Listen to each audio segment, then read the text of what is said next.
की डुबकी को लगाते हैं, उसी समय श्याम सुंदर मुरलीधर कन्हैया अक्रूर जी को जल में दिखाई दे जाते हैं। और जल में जब दिखाई दिए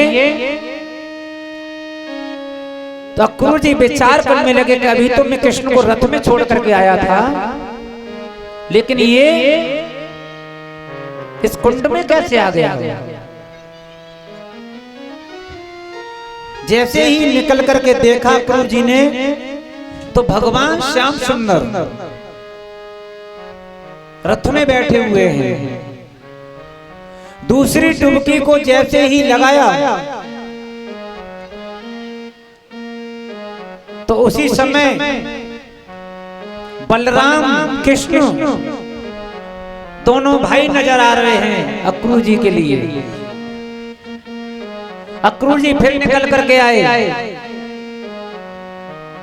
और देखा तो दोनों भाई रथ में बैठे हुए हैं। तीसरी बार जैसे डुबकी को लगाया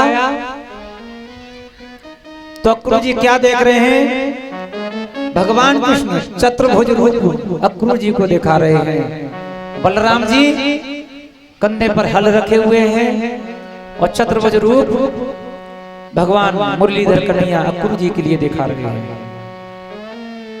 उसी समय अक्रूर जी समझ गए कि कृष्ण कोई साधारण पुत्र नहीं है, ये तो साक्षात ब्रह्म है। अब मुझे पता चल गया कि कंस का काल पैदा हो चुका है, अब कंस की मृत्यु निश्चित है। बोलिए ठाकुर जी महाराज की।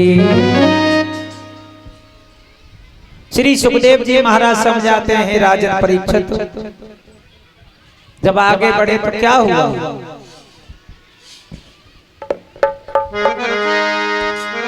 अरे हरि की गति रे निराली,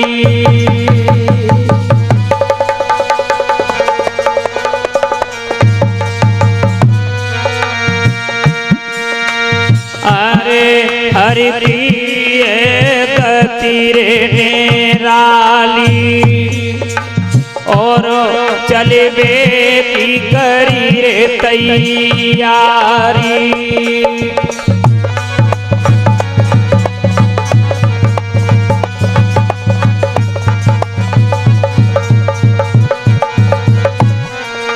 तूफानी जी भगवान कृष्ण द्वैदश नाम के कुंड से जब आगे बढ़े क्या हुआ। अरे चले की करी रे तैयारी, और मन मुँह से गाए रे बन बारी।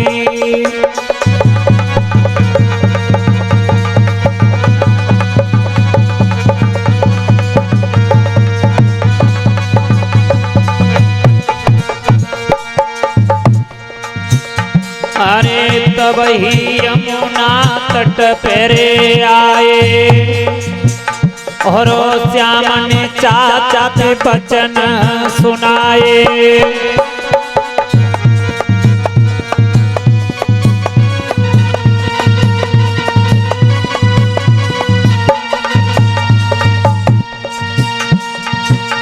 भगवान कृष्ण बोले चाचा जी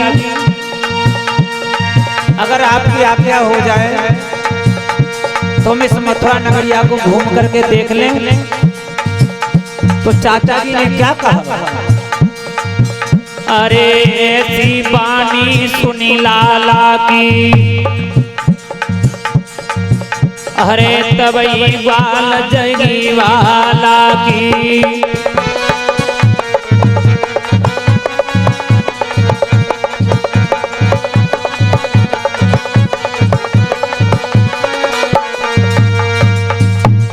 चाचा जी बोले अरे बेटा निक उतरे जइयो, और मथुरा को देख के आइयो।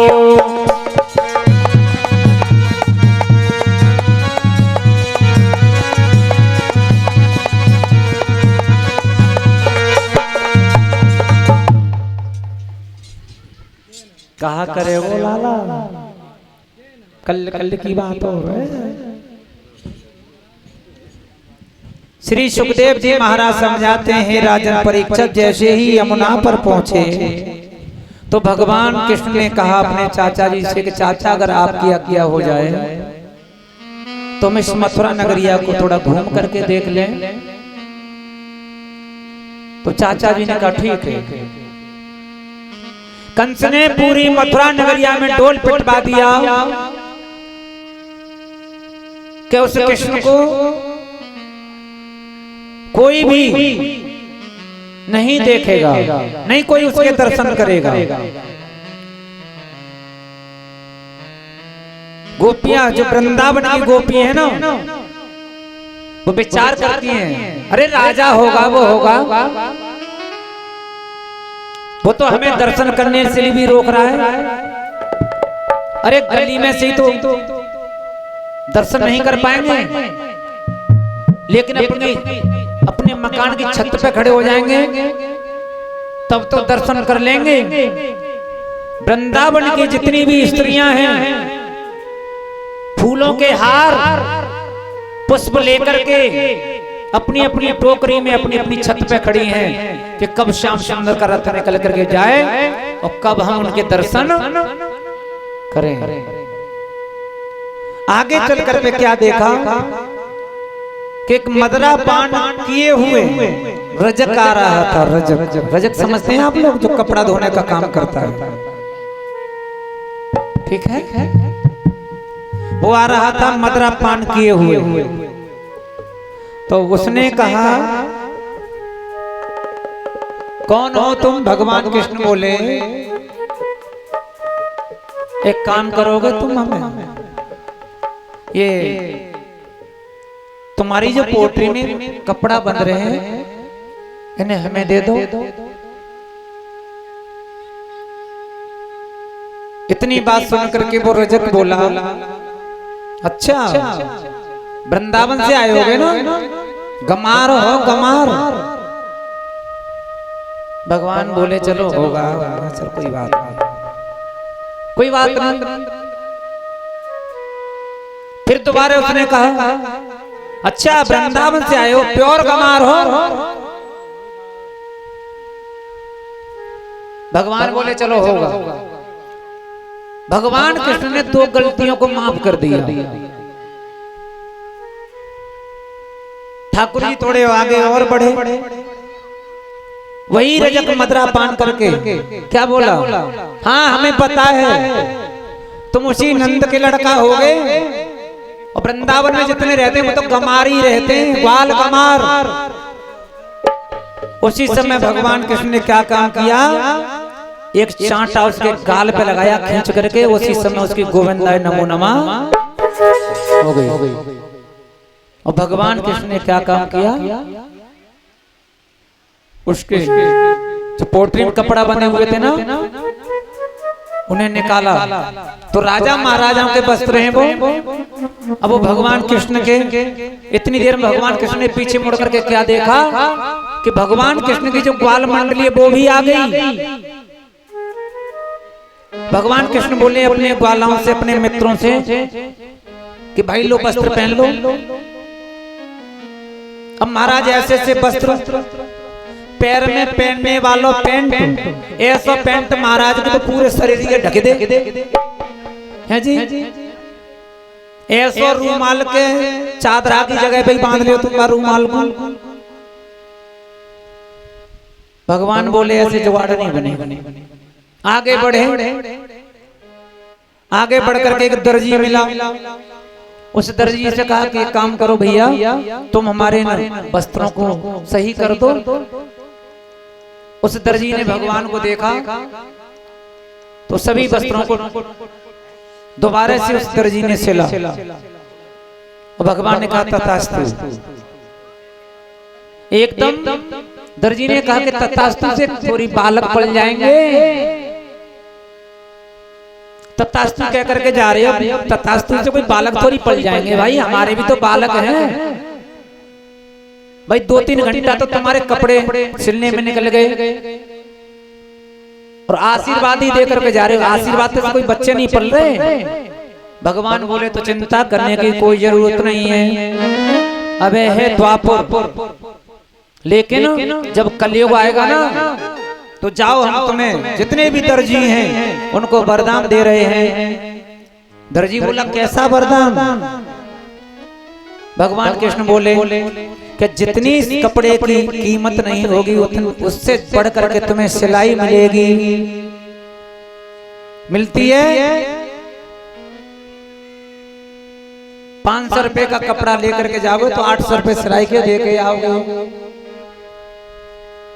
2000 रुपए का कोट पैंट का कपड़ा लेकर के आओगे तो 4000 रुपए सिलाई के दे करके आओगे। बोलिए ठाकुर जी महाराज की। आगे जाकर के क्या देखा कि कुआं पर गोपी जल भर रही थी। गोपी जल भर रही थी तो उसी समय भगवान श्याम सुंदर ने उसके घूंघट को ढाक करके कहा, कैसे हो?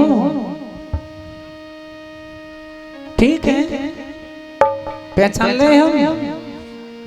गोपी ने कहा हम नहीं पहचान पाया। अच्छा, हम वृंदावन से आए हो महाराज। जैसे ही सुना कि वृंदावन से आए हैं उसी समय गोपी भागती हुई गई और जाकर के पुष्पों की छबड़ी को उठा करके लाई और भगवान कृष्ण के ऊपर पुष्प बरसाए उस गोपी ने। इसी दृश्य को उस गोपी की ननद देख रही थी और जैसे ही वो गोपी भगवान के दर्शन करने के बाद में घर पे गई तो वो ननद कहा बोली, एक बात बताओ जी, तुम पाई भरे हुए जाते हो कि बतलाए हुए जाते हो? वहां पे किंतु बतला रही। गोपी ने कहा बतला रहे थे। अरे ये बताओ किन से बतला रही थी तुम? शाम को आने दो भैया को, वो धुलाई करवाए तुम्हारी। गोपी बोली सुनो, शाम को तुम हमारी धुलाई करवाओ। बसों नंदोई आ रहे, बसों नंदोई आ रहे। हम एक ही 4 भाई के कंगे नते हुए थे तो नंदोई तुम्हारी धुलाई कराएंगे। नंद बोली तो कोई बात ना भाभी, नहीं तो हम तुम्हारी कंगे मत तुम तुम्हारी। बोलिए ठाकुर जी महाराज की। आगे बढ़ करके देखा तो वो गोपी क्या कहती है कि श्याम सुंदर कहां पर है? गोपी भागती है लेकिन श्याम के लौट करके फिर दर्शन नहीं होते हैं। और गोपी बोली कि पैर में हो गई चंदरिया, अरे पैर में हो गई चुंदरिया न देख सकी, पैर में हो गई चंदरिया न देख सकी।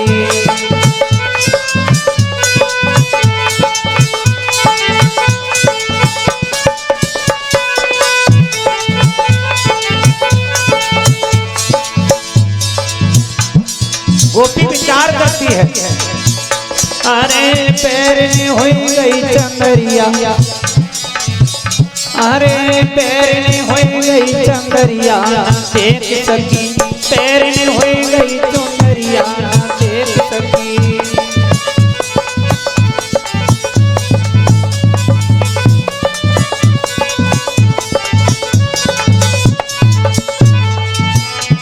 बाकी ननद बोली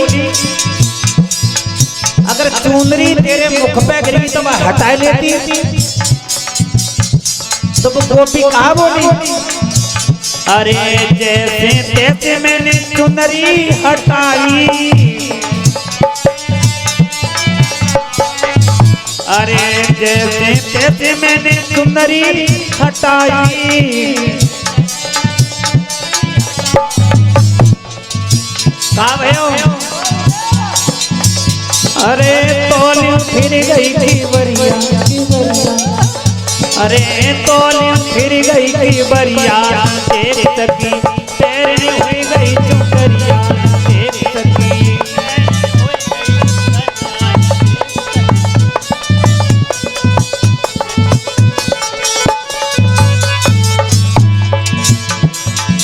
ननद बोली जब केवड़िया फिरगी तो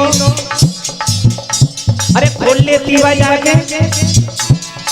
तो गोपी बोली सुनो तो सही। अरे जैसे तैसे मैंने खिड़की खोलो, जैसे अरे जैसे तैसे मैंने खिड़की खोलो, तब कहा भयो अरे तोलियों आई गई डुकरिया ऊपा तोलू कहा करे बुआ आएगी।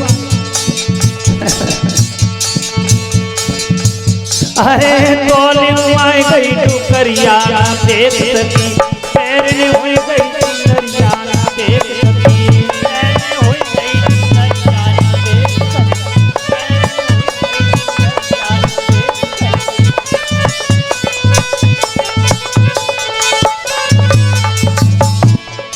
अरे ननद बोली तो कहा भयो टोकरी तो आएगी। तो बट टोकरी तो टोकरी कुछ कह रही है। अरे अगर टोकरी ने जैसी मैं देखी ना तो बोली कहाँ जा रही है। बार बार में खींची पीछे और मैं जा रही हूँ बार बार। तो ननद बोली कहने कुछ देख पायो ना देख पायो।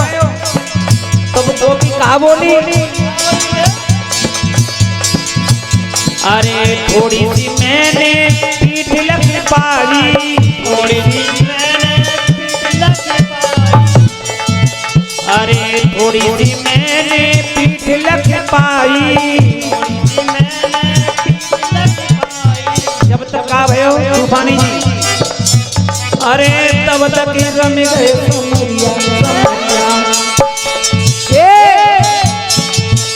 अरे तब तक रम गए समरिया देख सकी, पैर ने हो गई डुकरिया देख सकी,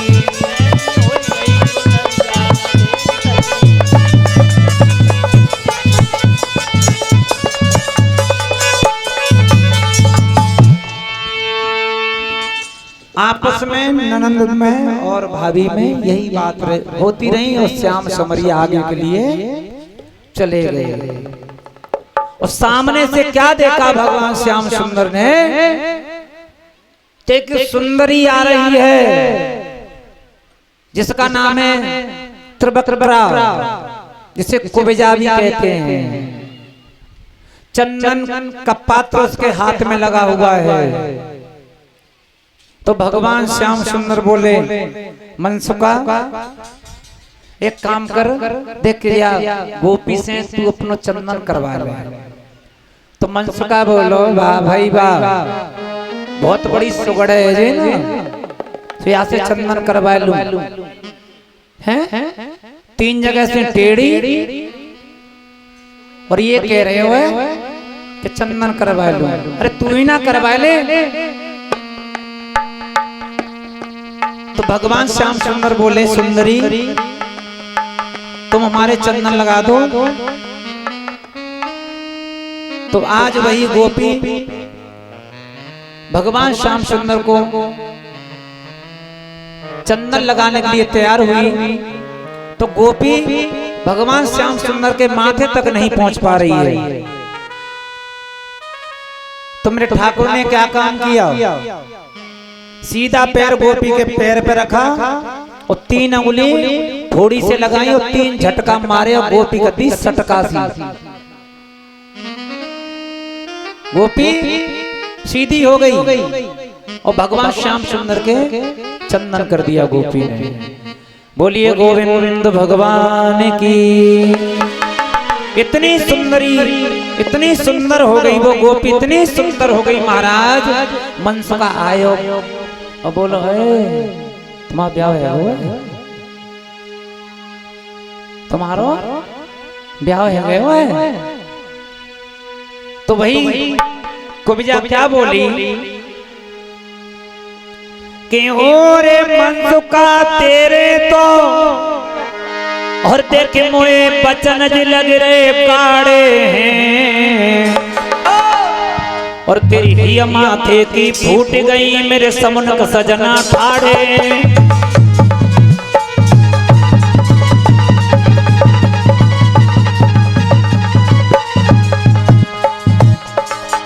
वो भी बोली अरे ओरे मन का तेरे तो भोई जी बचन ले गरे गाड़े हैं। तेरी ही माथे की फूट गई मेरे समुनक सजना ठाड़े हैं, मेरे समुनक सजना ठाड़े हैं।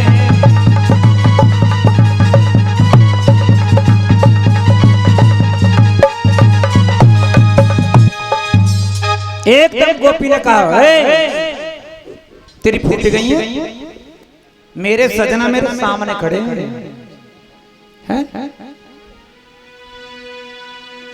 श्री सुखदेव जी महाराज समझाने लगे हे राजन परीक्षित। उसी समय भगवान श्याम सुंदर धीरे धीरे आगे बढ़ते हुए गए और जाकर के कहां पहुंचे, जहां पर कंस का धनुष रखा हुआ था।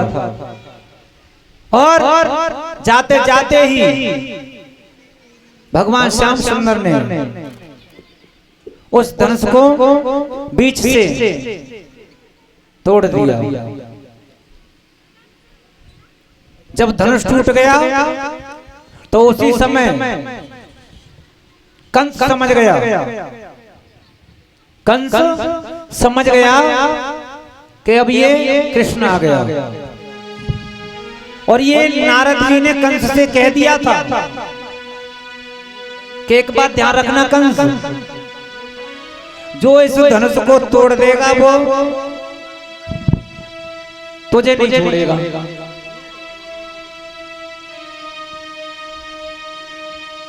नारद जी ने कह दिया था कि जिस धनुष को तोड़ेगा वो तुझे नहीं छोड़ेगा। धीरे धीरे धीरे धीरे भगवान श्याम सुंदर आगे बढ़े, मदरा पान करके, और एक हाथी खड़ा हुआ है। उस हाथी में 10,000 हाथियों का बल था। लेकिन भगवान क्या करते हैं, उसी समय कि आज खेल खेल में बनवारी और ये लीला आगे बढ़ाते हैं।